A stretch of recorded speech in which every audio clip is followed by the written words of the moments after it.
आज तक रेडियो सुनता है सारा जहां।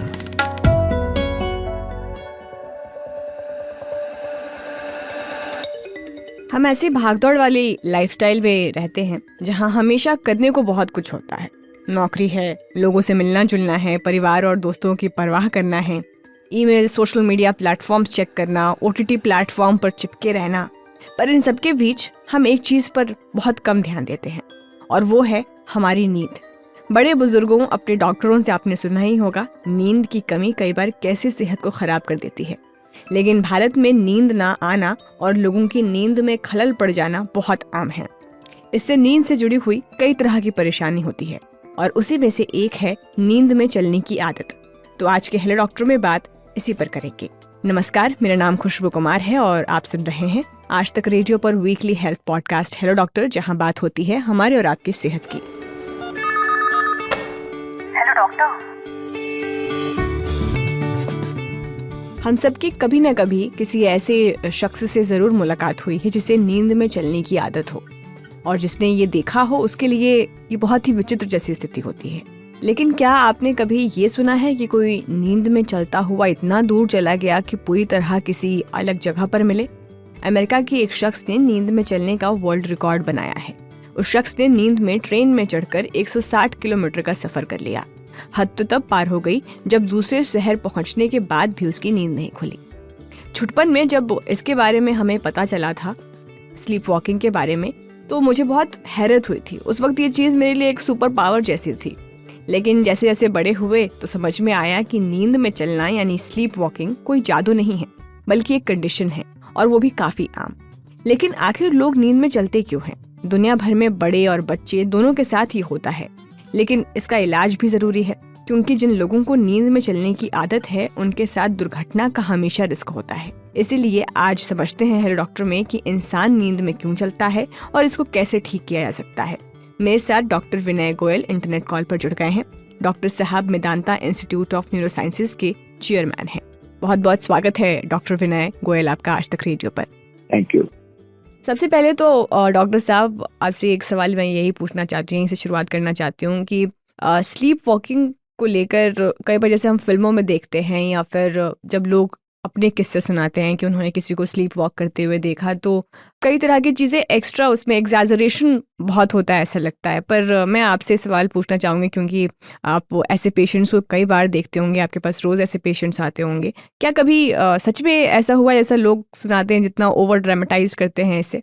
जनरली वो है ना, चक्कर क्या है, हमारी स्लीप वॉकिंग की इमेज पिक्चरों से बनी और मूवी में तो बहुत ड्रामेटाइजेशन होता है। पुरानी मूवीज है, मुझे भी याद है कुछ ऐसी मूवीज जिसमें इतना मेलोड्रामा है कि जो रियल लाइफ में कभी नहीं होता है। तो जनरली तो स्लीप वॉकिंग होता है कि मरीज उठ के चलने लगा, ये कॉमन चीज होती है, या उसके दूसरे कमरे में चला गया, या इधर से उठ के उधर जाके सो गया, या आप सोया तो वाकई से पहुंच गया, तो नींद में उठ के चला गया, जो बोलते हैं ना। तो ये कॉमन यही होता है। पर मुझे ऐसा, मतलब फॉर्चुनेटली अनफॉर्चुनेटली, मुझे कोई ऐसा पेशेंट नहीं आया मेरे पास जिसने इतना मेलोड्रामा किया हो या फैमिली ने आके बताया हो कि कुछ ऐसा हो गया। ऐसा पेशेंट मैंने कभी नहीं देखा है। ठीक है। और चूंकि आपके पास कई तरह के पेशेंट्स आते होंगे स्लीप वॉकिंग के, क्या वजह आप देखते हैं कि स्लीप वॉकिंग लोगों में होता है? उसके पीछे क्या वजह हो सकती है? Generally sleep walking is a disease of young age. उम्र के साथ धीरे धीरे ये तो 10 से 30 साल की उम्र के बीच के पेशेंट होते हैं जिनको ये ज्यादा देखा जाता है। जैसी उम्र बढ़ती जाती है, नेचुरली भी स्लीप क्वालिटी चेंज हो जाती है, तो ये बीमारी कम देखने में आती है। ठीक है। और आपने अभी जिक्र किया कि स्लीप वॉकिंग जो है वो यंग एज में ज़्यादा होता है, 10 से 30 साल का आपने उम्र बताया। तो क्यों, मतलब 10 से 30 साल के उम्र वालों को ही ये स्लीप वॉकिंग होती है? उन्हीं को ये समस्या ज़्यादा क्यों होती है? वो ज़्यादा रिस्क पर क्यों होते हैं? आप देखा होगा, जब बच्चा पैदा होता है तो वो तो 22 घंटे सोता है, और 1 साल की उम्र के आते आते उसका स्लीप पैटर्न चेंज हो जाता है, और एवरेज 12 साल की उम्र के आसपास आते आते आपकी जो स्लीप पैटर्न है, जो ब्रेन का जो ईईजी फंक्शन है, वो ऑलमोस्ट एडल्ट जितना हो जाता है। तो ये जो डिसऑर्डर होता है, ये एक तरह का स्लीप डिसऑर्डर होता है जिसमें आदमी जो है नींद में चलने लगता है। तो नींद जो 2 टाइप की होती है, एक एनआरईएम बोलते हैं जिसमें कोई आई मूवमेंट नहीं होता है, दूसरा होता है आरईएम बोलते हैं, रैपिड आई मूवमेंट स्लीप। तो जो ये एक तरह का जो एनआरईएम की 1 से 4 स्टेज होती हैं, तो जो 3 और 4 स्टेज जो होती है, NC N4 बोलते हैं, तो वो एक तरह का डीप स्लीप होती है, जब आप बहुत गहरे नींद में होते हैं। तो कुछ लोगों को उस गहरी नींद में जो है अचानक चलने की आदत हो जाती है। वो क्यों होती है? जनरली तो या तो बहुत थके हुए होते हैं तब ऐसा हो सकता है, या जिनको बहुत एंग्जाइटी होती है, या कुछ साइकोलॉजिकल डिसऑर्डर्स होते हैं, जो अल्कोहल लेते हैं उनके साथ हो सकता है, या पर्टिकुलर को ड्रग्स लेते हैं उसके साथ हो सकता है, या कोई पर्टिकुलर टाइप का कोई इन्फेक्शन हुआ हो उसकी वजह से हो सकता है। ये जो बहुत सारे कारण होते हैं वो हर इंडिविजुअल में हम डिस्कस कर सकते हैं कि उनको क्या कारण है जिसकी वजह से ऐसा होता है। तो स्लीप एम्बोलिज्म में क्या होता है, आदमी अचानक नींद में उठ के आंख खोल के ऐसे चलने लगता है, जो सामने वाले आदमी को देखने लगेगा तो जैसे जगा हुआ, तो एक्चुअली वो कॉन्शियस लेवल में नहीं होते हैं, वो कुछ परसीव नहीं कर सकते हैं। तो अभी मेरे से किसी ने पूछा तो कि क्या दरवाजा खोल के बाहर निकल सकते हैं? बोले हाँ। वो बहुत से ऐसे एग्जीक्यूटिव फंक्शन ब्रेन के वो देख के दरवाजा खोल के बाहर निकल सकते हैं। हमने मूवीज में देखा है कि वो हीरो या हीरोइन जो है पर्टिकुलर जगह पे चला गया या चली गई, वो थोड़ा सा ड्रामेटाइजेशन होता है, इतना एक्टिव फंक्शन नहीं कर सकते हैं लोग, पर सिंपल एक्टिविटी लोग उस स्लीप में कर सकते हैं। जी, और थोड़ा-सा आप इसको और स्पेसिफ़ाई करें कि जब कोई व्यक्ति नींद में चल रहा है, वो सामने वाले को कैसे पता चलेगा कि वो स्लीप वॉकिंग कर रहा है? क्या किस तरह की एक्टिविटीज़ वो करता है? क्योंकि जैसे आपने शुरुआत में ही बताया कि एक्टिविटीज़ को लेकर ही ओवर ड्रामेटाइज़ेशन है, चाहे वो फ़िल्में में हो, चाहे वो लोगों के माइंडसेट में हो कि स्लीप वॉकिंग करता हुआ आदमी जो है वो यही काम करता है। देखिए, कॉमनेस तो ये होता है कि चल के अपने रूम में चले गए, या बाथरूम की तरफ चले गए, या दरवाजे की तरफ चले गए, या लिविंग रूम की तरफ, ये सिंपलेस्ट तो ये होता है। अनकॉमनली होगा कि आदमी दरवाजा खोल के बाहर निकल जाए, तो वो बहुत रेयर चीज है, बहुत एक्सट्रीमली रेयर चीज होता है वो। तो हम कैसे पहचाने कि आदमी जगा हुआ है कि स्लीप वॉकिंग है? तो वो रेस्पॉन्ड नहीं करेगा, अगर हम उसको बुलाएंगे जगाएंगे तो वो रेस्पॉन्ड नहीं करेगा, और उसको झोड़ के अगर वो नींद से जगा दिया जाए एक तरह से तो रेस्पॉन्ड करेगा, फिर वो कहेगा मैं यहाँ कैसे आ गया। कुछ लोगों को स्लीप वॉकिंग का इवेंट भी याद रहता है, जैसे मैं ऐसा उठा था, मैंने दरवाजा खोला था, बाहर चला गया था, या डाइनिंग टेबल पे जाके बैठ गया था। तो वो कुछ लोगों को इसका मेमोरी भी रहता है, लेकिन वो जरूरी नहीं है। तो ऐसी स्थिति में अगर वो पेशेंट रेस्पॉन्ड नहीं कर रहा है और उसको झकझोर के जगा दें, तो वो एकदम ऐसा जैसे नींद से उठते हैं ना, तो उस तरह से उसकी स्टेज लगेगी, तो पता चल जाएगा ये नॉर्मल वॉकिंग नहीं है, ये स्लीप वॉकिंग है। जी। और क्या नींद में चलने की ये जो आदत है वो एक स्टेज के बाद खतरनाक हो सकती है? खतरनाक बस ये होती है कि मान लो आप फर्स्ट फ्लोर पे रहते हैं, और मान लो वो आज सीढ़ियों में गिर गया, तो वो उतना एक्टिवली अच्छी तरह से नहीं कर पाएगा। तो इंजरी से रिलेटेड प्रॉब्लम होती है, जो कहीं गए, दीवार से टकरा गए, या किसी फर्नीचर से टकरा गए, या किसी चीज से टकरा के गिर गए, ये पॉसिबिलिटी होती है कि आप खुले में बाहर सो रहे हैं तो गए कहीं गड्ढे में गिर गए। तो ये एक थोड़ा सा मतलब मेजर प्रॉब्लम होती है, इंजरी ना हो जाए गिरने से, या चोट लगने से, या टकराने से। इस चीज का हमको ध्यान देना पड़ता है।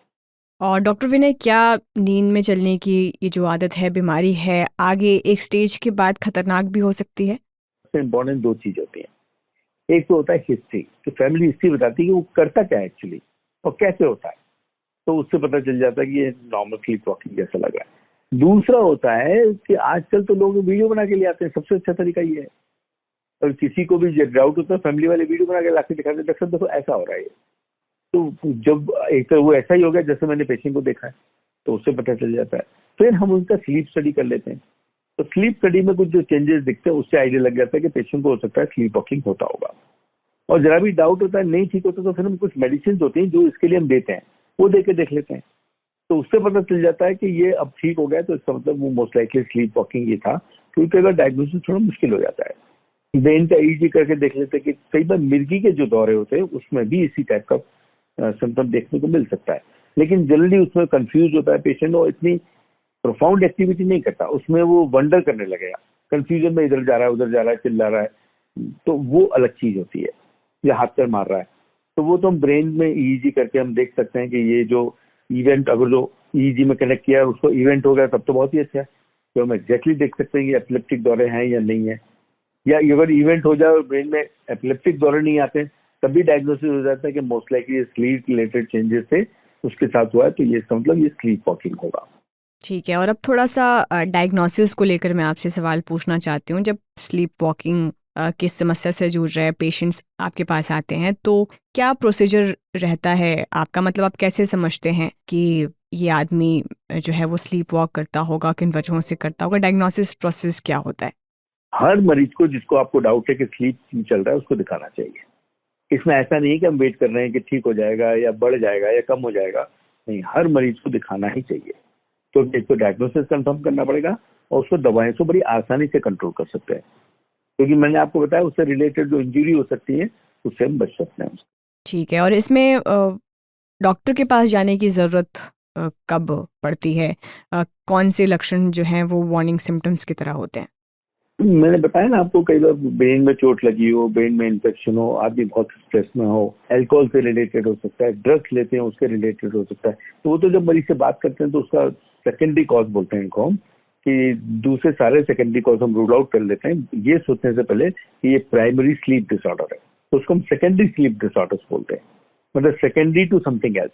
वो तो हर एक मरीज में बात करके पता कर ही लेते हैं कि ये अच्छा पता चला कोई स्टिमुलेंट ड्रग लेते हैं तो उससे हो सकता है, तो वो बंद कर लेंगे, वो तो बड़ा आसान तरीका हो जाता है फिर। और डॉक्टर साहब, जब भी हमें कोई परेशानी होती है हमारे शरीर में, तो वो आगे आपको क्या समस्या हो सकती है, किस वजह से हो रहा है, उसके सिम्टम्स होते हैं, वो इंडिकेट करती है कि आप इस समस्या से जूझ रहे होंगे। जो स्लीप वॉकिंग की समस्या है और उसके जिस तरह के आपने लक्षण बताए हैं कि ये लक्षण होते हैं जो स्लीप वॉकिंग के पेशेंट करते हैं, तो क्या ये किसी और बीमारी का इंडिकेशन भी है? लाइफ टाइम तो मतलब सबसे इम्पोर्टेंट फैक्टर होता है, आप ड्रग्स या अल्कोहल लेते हैं वो आपको स्ट्रिक्टली बंद कर देना चाहिए। सोने से पहले माइंड को शांत कर लेना चाहिए। जो हमारे पुराने मेथड्स हैं कि आप थोड़ी सी पूजा कर लो, थोड़ा सा योगा कर लो, तो 2 मिनट 5 मिनट मेडिटेशन कर लो, योगा वाले बोलते हैं सोने से पहले शवासन कर लो, तो ये सब चीजें जो माइंड को काम कर देती है। तो माइंड काम हो जाता है तो ये सारी ब्रेन के जो एक्साइटेबल डिसऑर्डर्स है वो ठीक हो जाते हैं। तो आप ड्रग्स ना लें, अल्कोहल ना लें, जिनको ऐसी दिक्कत है वो प्रिकॉशन ले सकते हैं। दूसरा, अगर जो घर में है तो घर वालों को बोलो कि दरवाजे रात को लॉक कर दें, जिससे कि कोई आदमी दरवाजा खोल के बाहर ना निकल जाए। चीजों को, उसके आसपास की चीजों को सेफ रख ले कि मान लो गिर जाए तो चोट ना लगे। कोई ऐसी चीज हो जिससे गिर जाए तो चोट लगने का डर, तो वो हटा दें रूम से। कारपेट वगैरह ना रखें क्योंकि कारपेट पे स्लिप कर जाते हैं लोग, इस बात को हम थोड़ा सा ध्यान रख सकते हैं। ठीक है। और अब इलाज पर ही सवाल मेरा आपसे कि हमारे लाइफस्टाइल में हमें कौन सी चीज़ें सुधारने की ज़रूरत है ताकि अगर स्लीप वॉकिंग की समस्या है तो उसे हम रोक सकते हैं, उससे बच सकते हैं? उसको हम बोलते हैं स्लीप हाइजीन। स्लीप हाइजीन होता है कि आपका सोने का कमरा जो है क्वाइट हो, रूम का टेम्परेचर एडिक्वेट हो, जो आपको अच्छा लगता है, आपका बेड क्लीन हो, बेडशीट क्लीन हो, स्मेल नहीं हो, और आपको घर में रूम में फ्रेशनर अच्छी खुशबू लगती तो वो हो, और घर में शांति हो, हल्ला गुल्ला ना हो रहा हो। और स्क्रीन टाइम के लिए जैसे stop screen time 2 hours before you sleep, whether it is mobile, whether it is laptop, whether it is TV. क्योंकि जब आप ये सब चीजें यूज करते हो ब्रेन को स्टिमुलेट करती है। तो अगर 2 घंटे पहले अगर आप स्क्रीन टाइम ऑफ कर देंगे तो आपकी क्वालिटी ऑफ स्लीप इंप्रूव कर जाएगी, क्योंकि आप सोने की कोशिश कर रहे हैं और ब्रेन एक्साइट कर रहे हैं आप। तो एक तरह से वो आप आग बुझाने के लिए पानी डाल रहे हैं लेकिन उसमें घी भी डाल रहे हैं, तो वो वाली बात हो गई। तो अगर जो ब्रेन को काम करने के लिए जो भी इलेक्ट्रॉनिक मीडिया से जो मतलब जो स्क्रीन वाली चीजें उनसे हट के 2 घंटे शांत रहेंगे तो उसका इफेक्ट नहीं होगा, फिर हमारी स्लीप क्वालिटी बेटर हो जाएगी। जी। और ये सारी समस्या डॉक्टर साहब है वो नींद से ही जुड़ी हुई है। आपकी नींद पूरी नहीं होती, आप ढंग से नींद नहीं लेते हैं और तब जाकर आप अलग अलग समस्याओं से जूझ रहे होते हैं। हमारी लाइफस्टाइल ही ऐसी है, रात में बिना रील देखे कुछ लोगों को नींद नहीं आती है, पूरे टाइम हम मोबाइल पर चिपके रहते हैं। तो एक अच्छी नींद के लिए हमें मतलब क्या करना चाहिए ताकि हम अच्छे से सो पाएं, जो एक शरीर को ज़रूरत होती है वो हम एटलीस्ट पूरी कर सकें? स्पेशली एल्डरली लोगों की क्या आदत होती है, रात में पानी पी के सोते हैं, और एल्डरली लोगों का ब्लडर कैपेसिटी कम हो जाता है, तो पानी पी के सोएंगे, 2 घंटे बाद उसका पेशाब करने जाएंगे, फिर पानी पी के सो जाएंगे, फिर 2 घंटे, तो आप स्लीप डिस्टर्ब करने का काम कर रहे हैं। तो उनके लिए मेरी हिदायत 2-3 चीजें होती है। एक तो सोने से 2 घंटे पहले लिक्विड सारे बंद कर दीजिए। दवा भी खानी है तो 1 घूंट पानी से दवा खाइए। रूम का टेम्परेचर 26 से 27 डिग्री रखें, जिससे आपका शरीर गर्म रहे। तो आपका शरीर ठंडा होगा, ज्यादा पेशाब बनेगा, रात में उठ के जाना पड़ेगा। तीसरी बात, एडिक्वेट कपड़े पहन के सोएं, जिससे कि शरीर को ठंड न लगे। आप अपने हाथ पैर को टच करके देखिए, किसी को बोलिए अगर वो कि आपके हाथ ठंडे हैं या पैर ठंडे हैं, तो इसका मतलब आपके लिए वो टेम्परेचर ठंडा है।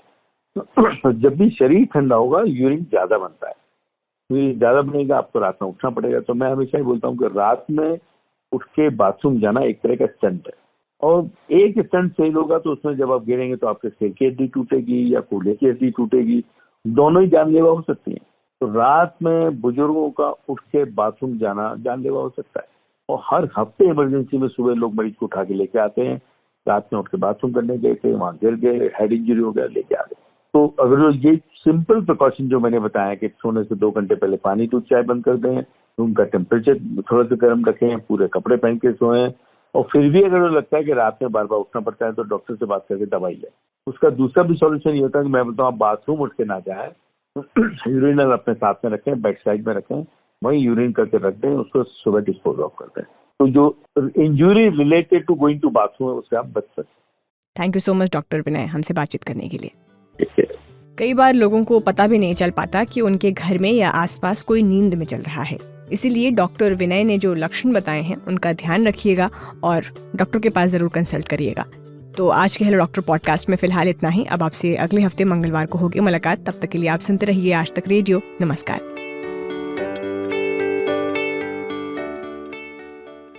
धरती चौकोर नहीं गोल है। बरमूडा ट्रायंगल में कुछ तो झोल है। ब्लू स्काई में समंदर का रोल है। आपको पता है कोहिनूर का क्या मोल है? मोटी किताबें मत उठाइए, गूगल भी मत चलाइए, बस आज तक रेडियो पर ज्ञान ध्यान लगाइए। हर वेडनेसडे से संडे रोज लगेगी क्लास एप्पल पॉडकास्ट, विंक म्यूजिक, स्पॉटिफाई, जियो सावन और गूगल पॉडकास्ट पर।